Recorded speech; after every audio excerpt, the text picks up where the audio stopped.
The Pittsburgh Steelers need a long-term answer at quarterback, and I think the league is setting it up to give them that by accident and default. We'll talk about that today here on Locked On NFL. The barbershop is open and Tony Wiggins has a chair for you. He's ready with some real NFL talk.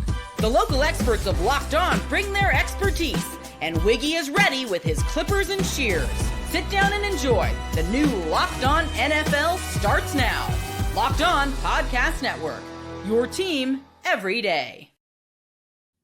You got that right. It is your team every day here on Locked On NFL. We thank you for making us your first listen. I'm Tony Wiggins, the host of Locked On NFL, of the PM version of Locked On NFL, because we get a double dose of it now. I'm in the barbershop in the afternoon after Tyler Rowland hits you up in the morning. I got my man Chris Carter here as always on Thursdays, and we're going to run through some NFL stuff for you here today. I'm going to make sure I let you know, though, that wherever you get your podcast, you need to tap in each and every day, whether or not it's you listen to them or whether you watch them. Make sure you tap into Locked On NFL twice a day so you don't miss some of this action. Here's what we're going to talk about. The Cowboys coaches, they're talking their way through it, man. They met with the media talking about what they want, and then the guys from Locked On Cowboys talked about whether or not there are going to be some differences. It ain't going to change because of who the coach is, because of Jera. We'll discuss that. WWCD, my man Chris is laughing already. WWCD, what would Cleveland do, or what will Cleveland do? Shout out to the Browns for having a lot of options, even though they've been in a bad situation for a few years. We'll see if they can turn that around. And at the top of the show, I'm going to take this opportunity to talk about the Pittsburgh Steelers and can they steal? Look what I said. Can Pittsburgh steal? At least I spelled steal correctly. Can they steal a quarterback in the NFL draft? Not wanting to get too cute about it, but I was talking with Chris earlier. By the way, Chris Carter, my brother. The Pittsburgh Steelers fell into Ben Roethlisberger. Mm-hmm. And I say they fell into him because they've always been too good of a franchise to pick high enough to get a guy that everyone puts a label on as generational or whatever. And they're still that way. Mike Tomlin has made the playoffs. He keeps making the playoffs. He keeps going. They won more games last year than a lot of people thought. So they're right back in that position where they're sitting at 21. Mm. How do they manage to get a young QB in Pittsburgh that they can now lean on the way they did Big Ben? I don't think that they're in the position this year to make that happen the way it did then. That was a unique situation in 2004 when Eli Manning was there and Phillip Rivers was there. And then there was the beef because Eli Manning wouldn't play for the Chargers. The Chargers had to pick him, and then they had to give him to the Giants. And then the Chargers ended up with Phillip Rivers. Mm-hmm. That madness was just insane. But Ben Roethlisberger, you have to remember, was coming out of Miami of Ohio. So there was a lot of reasons to kind of downplay his success in college, and there were people wondering it. But what some people outside of Pittsburgh might not know is that Bill Cowher wasn't going to pick him. It's well known. Dan Rooney, the Steelers owner, went into the Steelers war room and was like, "Go and get that guy, or else." Look at Chris with the T. Chris, you telling us something I ain't know, man. And this is 20 years ago. Chris with the T. That's the thing is like that happened, and the Steelers were going to go with an offensive lineman or at the time, and they went up and they got their guy. But that was a unique situation. That was a quarterback heavy draft where a lot of people knew about that. This just seems as a quarterback light draft. Like you look at the guys here, if Cam Ward was that third quarterback in this draft class, yeah, I could see something like that. I could see the Steelers being aggressive, trading up and trying to do something like that. But Cam Ward's going to go first overall to somebody. And then you go down the list. And Shedeur Sanders, I'm not sure if he's ready for the NFL. If I'm going for a quarterback, I think that Will Howard might be the best fit for the Steelers, but it's not. I'm not going for him until like the third, fourth round, right in that range. I know a lot of people love Jackson Dart. I've seen a little bit here and there. I don't think that they're going for him in the first round. I could be very wrong there. I haven't done a ton of research on him specifically. I've just kind of glanced over some of the quarterbacks. But if the Steelers are taking a guy, I do think the Steelers will draft a quarterback in this draft class because I do think they want a young quarterback that they can work with and develop, and maybe turn into, another bridge quarterback, or if they do get lucky and strike gold. But I think the thing here is the Steelers know that like this isn't a quarterback heavy draft. They have other needs. There are some really big needs that fit where this is a heavy draft. Defensive tackle is one of those. I think corner is one of those. Wide receiver is one of those. That's where they're going to be looking. I think running back's also a good spot for them. They have all these other needs, and I don't think that they are unless there's some quarterbacks out there that are just that good.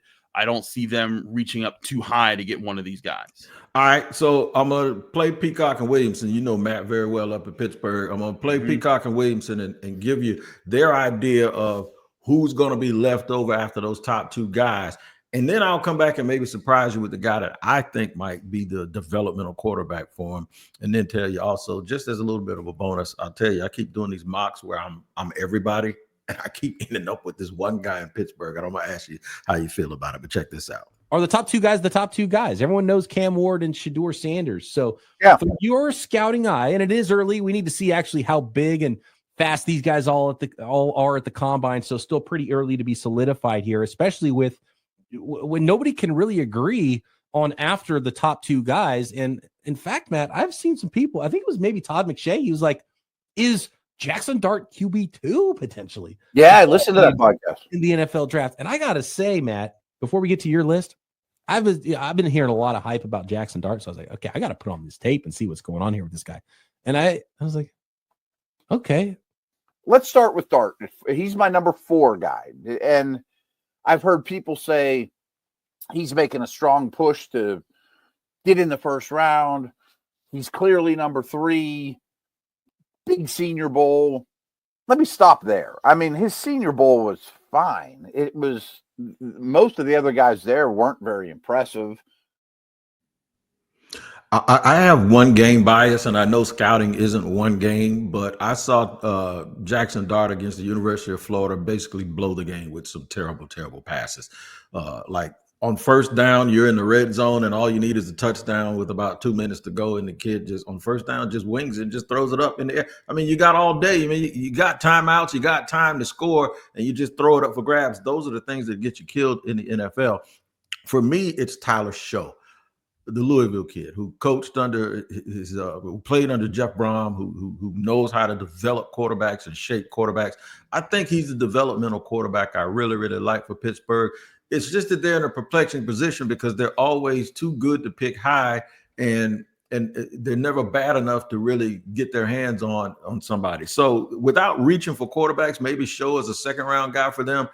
I cannot stop mocking Luther Burden III to the Pittsburgh Steelers. How do you feel about that explosive Jamar Chase, Malik Neighbors body type wide receiver who looks like a Pittsburgh Steeler? And he had the same colors on in college. So I maybe that's why I keep doing it.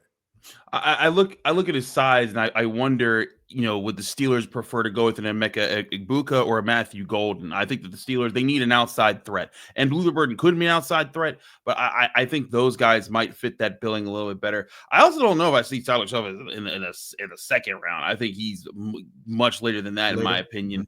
If the Steelers are going for it, I think that if the Steelers make that move to go get their quarterback, it's probably going to come next year. And I'm talking about an aggressive first round move. I don't see that's happening this year. My opinion, this is the year to kind of hold off on that and save up your chips to make that move next year. But I've been bringing this up to Steelers fans, and because there's this notion that Mike Tomlin is doing a disservice to the Steelers by not allowing them to tank because he's never had a losing season, and so they'll never get the Super Bowl champion top 10 quarterback pick. But Tony, I ask you, since the year that Ben Roethlisberger was drafted in 2004, excluding that draft and then going every year beyond, do you know how many quarterbacks have been picked in the top 10 and then won a Super Bowl for the team that drafted them?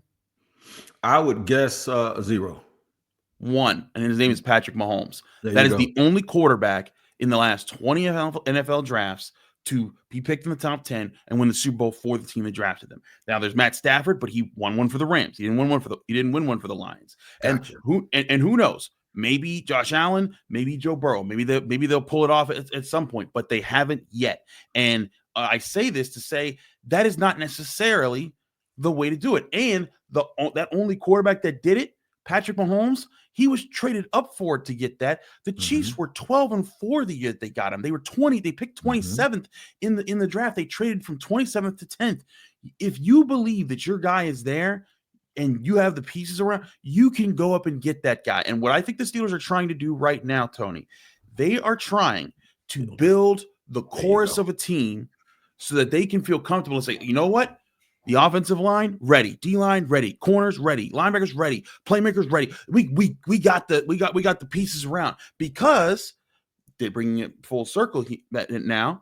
That's where the Steelers were when they drafted Ben Roethlisberger. Right. They were coming off a 6-10 year, but Bill Cowher had built an offensive line with Jeff Hardings and Alan Faneca. He had linebackers like Joey Porter Jr. and James Ferrier, defensive backs like Ike Taylor and Troy Polamalu. He had Jerome Bettis. He had Hines Ward. He had Plaxico Burress. He would leave before they win a Super Bowl, but they had playmakers. They had playmakers on both sides of the ball. They controlled the trenches. Casey Hampton, Aaron Smith. And then they said, you know what? We can afford to take that big shot at quarterback. They didn't even need to trade up that year, but they can afford to take that big shot at quarterback that year. I think that's what the Steelers are trying to get back to, is that position where they can say, hey, we don't have a lot of we don't have a glaring weakness outside of the quarterback position. Let's go and get that guy. Yep, and they recently reached on a local guy. You know, one of the things that I noticed with Ben was he played at Miami, Ohio. He was right down the street. They saw him a lot.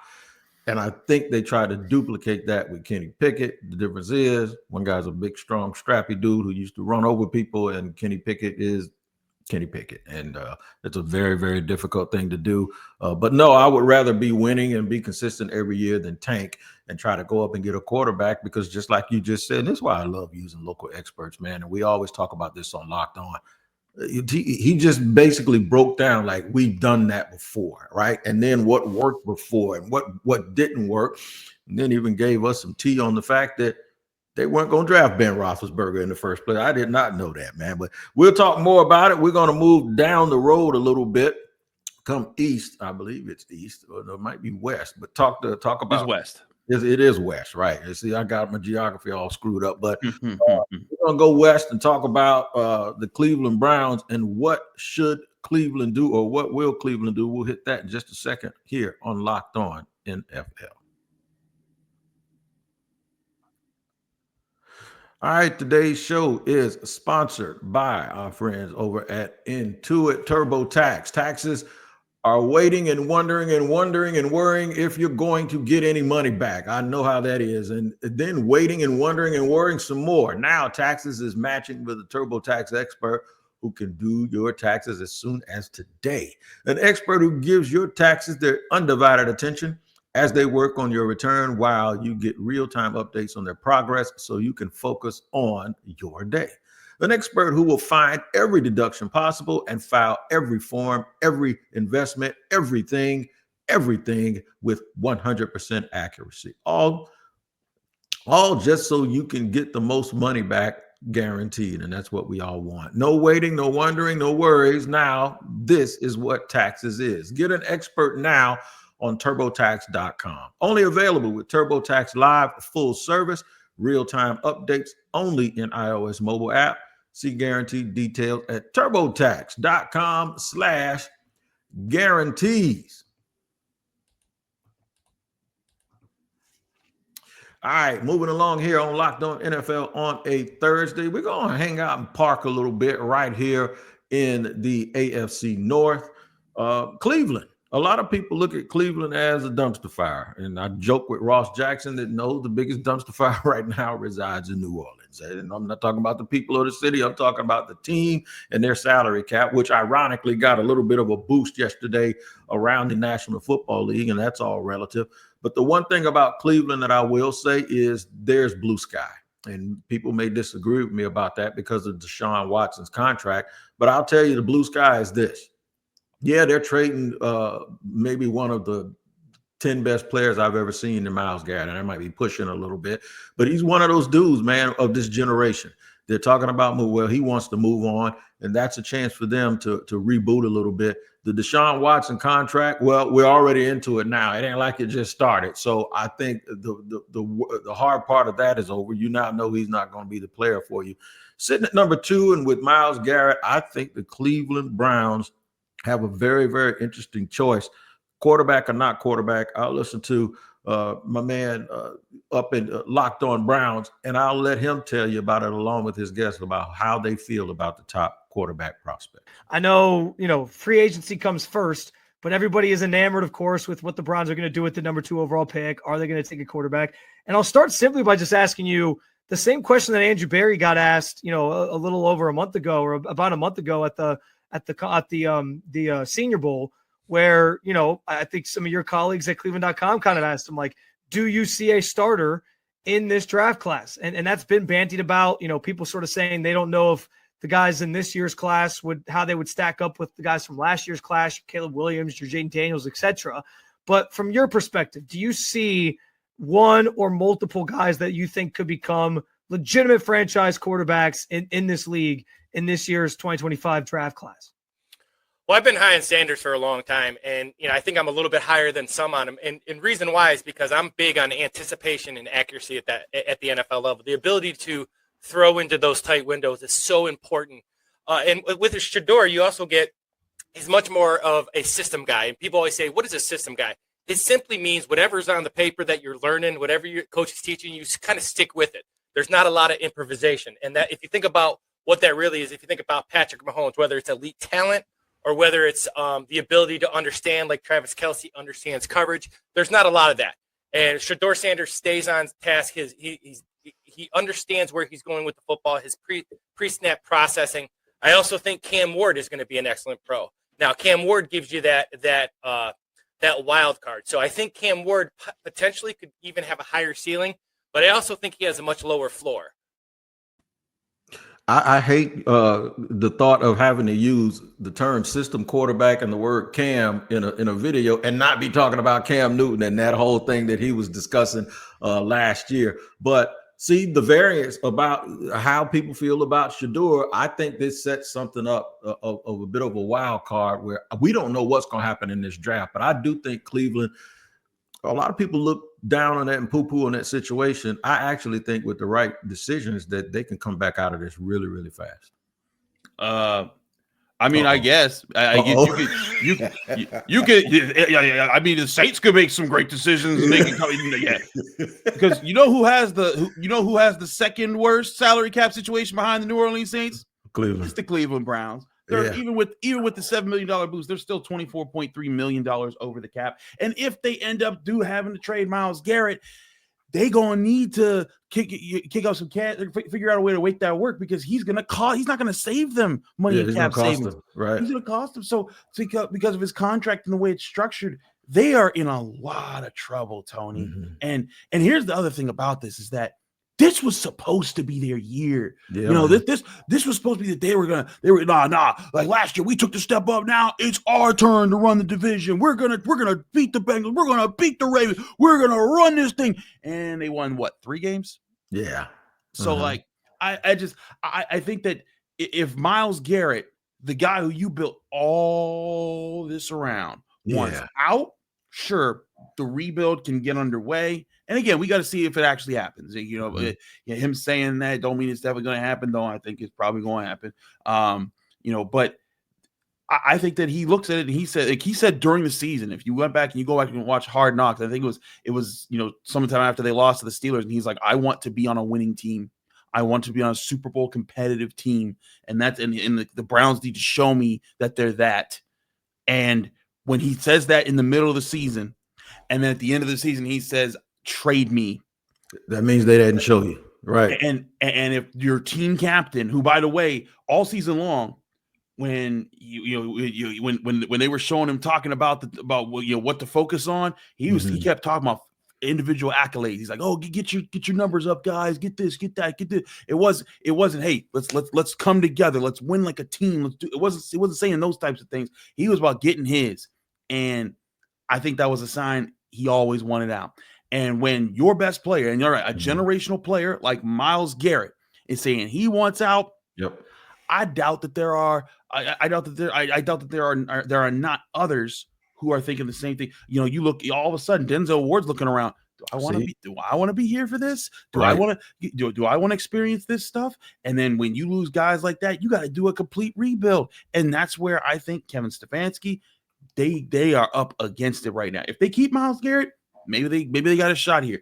I think, as far as quarterback, I think there's a lot of people in Pittsburgh that are like, please take Shedeur Sanders at number 2 overall. Please do not take Abdul Carter or Travis Hunter with that pick. That would be doing Pittsburgh some favors not having to deal with either one of those guys. But yeah, Tony, I mean, I guess if they make 10, 12 right moves this offseason, they'll be right back in it. But I think, especially if Miles Garrett really does one out of town, I think the Browns they've blown themselves up before they even got going. You know what, man? I'm going to admit something, and this doesn't happen very often. Not from a barber, not somebody who cut hair for 30 some odd years. You told me, I complimented you on your haircut, and you told me about your boy Mitch, right? So, barbers, we all smart, man. We're all knowing. I never try to change people's mind when I talk. You just actually changed mine. Cleveland got some problems, bro. I'm telling you, problems. Bro. Yeah, you actually just changed mine. And one of the things when you were talking about them winning the division, I thought about it. It gets really, really more difficult to think about when you look in your division and there's Pittsburgh, Baltimore, and Cincinnati. And 2 of those teams at least have their quarterback issues solved, and the other team doesn't have a quarterback, but they never lose. There's a very, very difficult task. There's another task that's very difficult for a team that we talk about all the time for all the wrong reasons. That's the Dallas Cowboys. Their coaches are talking their way through it, but they got a division full of people too that might have a whole lot to say about them trying to get their come-ups. We'll talk about the Dallas Cowboys and the thing that really, really needs to change for them to be good. We'll talk about it just a second here on Locked On NFL. All right, today's show is sponsored and brought to you by our friends over at FanDuel. When the game tips off, the NBA action is just getting started, and there's no better place to get in on it than FanDuel, America's #1 sportsbook. With FanDuel, you can place live bets throughout the game, so even if you miss the opening tip-off or we want to be on a fourth quarter comeback, you can stay in on the action. And if you're looking for a bigger payout, you can even combine your live bets into same game parlay. I love using FanDuel's live betting feature because it keeps every moment of the game exciting, whether I'm backing my team for a late game rally or picking a player to hit a clutch 3. I never feel like I missed my chance. Plus, the app is easy to use, and when you win, you get paid instantly. Right now, new FanDuel customers can get $150 in bonus bets if your first $5 bet wins. Just visit FanDuel.com to join today. That's FanDuel.com for your shot at $150 in bonus bets. Make every moment more with FanDuel, the official sports betting partner of the NBA. Back here for one more segment with Chris Carter. I'll be trying to stretch this thing out as far as I can, but my man has a whole lot of work to go do, so we'll get right to this. And this is the Dallas Cowboys. There's only one other team that when I announce their name that I'm going to talk about them, that I break it down like that. The other one is the Jets, and that is because of Julian Council, who's here with me on Monday. The Dallas Cowboys, man, they look and act like a team that does everything right all the time, but then when you look at the results, and they don't do everything right all the time. Hopefully they got their coaching decision down. Landon McCool and Marcus Mosier had a very interesting take about when the coaches met with the Cowboys. I'm going to show you what they started talking about, and then I'll tell you why I appreciate them doing it. It ain't going to make much of a difference because of somebody else. Check this out. When asked what he wants in the offensive line room, he says, same thing I want from every player on offense, and that is to create violence in the game. And I love that quote. Do we see them take less guys like Matt Waletzko, who is this really tall, athletic tackle that just didn't have enough maybe physicality? Or do we see them lean more to like the Nathan Thomas, who they drafted in round 6, round 7 last year, who maybe doesn't have the athleticism, but is just a mean son of a gun? Maybe a guy who isn't going to look so great in the underwear Olympics necessarily, but who gets the job done. One of his offensive linemen, Will Hernandez, was somebody that we studied a lot when the Cowboys was at the 2018 draft, maybe. But wasn't a superior athlete, but was just strong and was so stinking tough. I wonder if even someone like Hernandez in free agency could be the type of player that they're looking to bring in to kind of build some of the depth on this offensive line?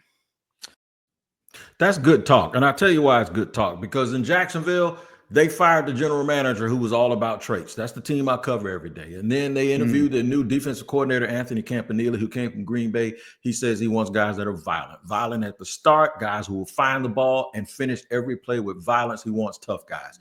And they're picking the GM as we speak, right? They're doing these interviews, and they want alignment between that philosophy and the personnel department. I got news for the people with the Cowboys. I don't care what that coach wants. He's going to get what Jerry gives him. And I think that is the overall problem. He ain't going to change with who. He ain't no traits changes, and maybe they'll do this and maybe they'll do that. You're going to do what he tells you to do. That's how it works in Dallas, unfortunately for the franchise.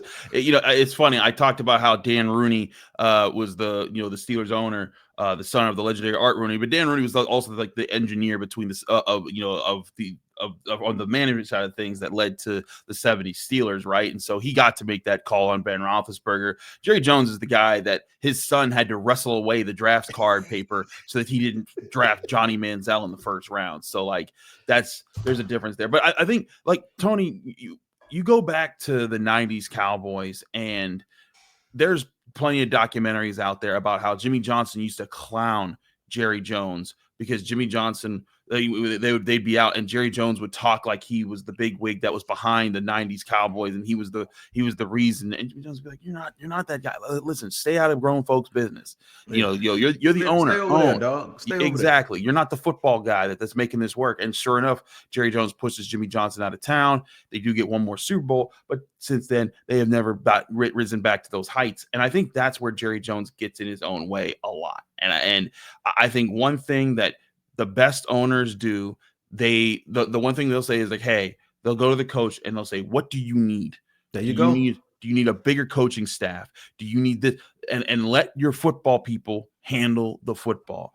That's the kind of stuff that I think that owners do. And if there's your once in a while call, then you better be right about it, because if you're not, you could set your franchise back a generation. And I think that's something that Jerry Jones has kind of gotten in the way of. I think that there needs to be autonomy for the Cowboys coaches. And to your point, I don't think that there will be. Leadership doesn't have to be hands-on. Not with everybody. It just has to be hands-on with the dude that reports to you. And whether it's parenting or whether it's the military, the one thing I learned is you got to trust the person that you delegate with that authority. And that to me, that is where you make your biggest decision, right? Do you trust? When I pick a coach for my team, I talk to the coach. When my son's going to play for him, we have a face-to-face. I let him know that I know my kid better than anybody else. So whatever he tells me, I can know if it's true or not. Like if he says he's lazy, I'll be like, yep, you're right. He is. No, so let's get it out of him, right? I really do believe that Jerry kind of controls this like some of the old street dope boys used to control the streets. Like they want to buy the dope and they want to sell every little piece of it. You can't do that when you're an owner of an NFL, bro, of an NFL team.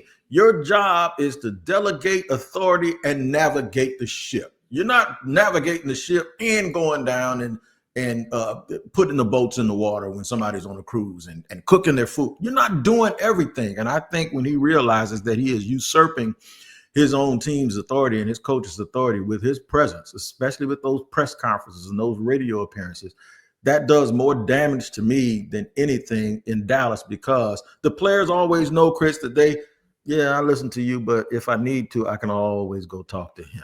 Try raising your kids like that when they know they can go talk to your brother or your daddy about the decisions you make, and he can make you change your mind. It just doesn't work. It does not work, and it hasn't worked consistently since Jimmy has left that franchise. It hasn't. And I think that's the thing, is that you need to have a chain of command that people trust. You need to have, and you need to not undermine your coach. And I think that's what's happened a lot in Dallas. And, until that changes. But here's the thing, is that Jerry's going to pay, and the Cowboys are one of those crown jewel franchises of the NFL. So coaches are going to give that a shot. Can I be the one that does that? But can Jerry Jones get out of his own way? Historically, it hasn't happened in a very long time. So and it probably won't happen now, especially with them being in a division that has Jaden Daniels and Jalen Hurts and even the Giants with their bad situation. They got some good players, and there's only blue sky. They're not one of those teams that's saddled with all of these salary cap problems that we talked about, like Cleveland. So hey, good luck to the Cowboy fans, but keep wearing those stars on your helmet. I see them everywhere I go. Even when I go out of the country, somebody has on a Cowboy hat. So God bless the Dallas Cowboys. All right, man. And we thank you for joining us here on Locked On NFL twice a day. Make sure you tap in with Tyler Rowland each and every morning. Like I said, a double shot of espresso. It'll wake you up no matter how early it is. And then slide through the barbershop where we sit here and talk about everybody's business. I got a terrible team that I cover, but hopefully our blue sky is out there somewhere. But this is what I know, how to talk bad about teams, because I got a lot of practice. And we do it here on Locked On NFL each and every day. For my man, Chris Carter, who's going to go get busy, I am Tony Wiggins. Thank you for joining us here on Locked On NFL. We'll see you next time.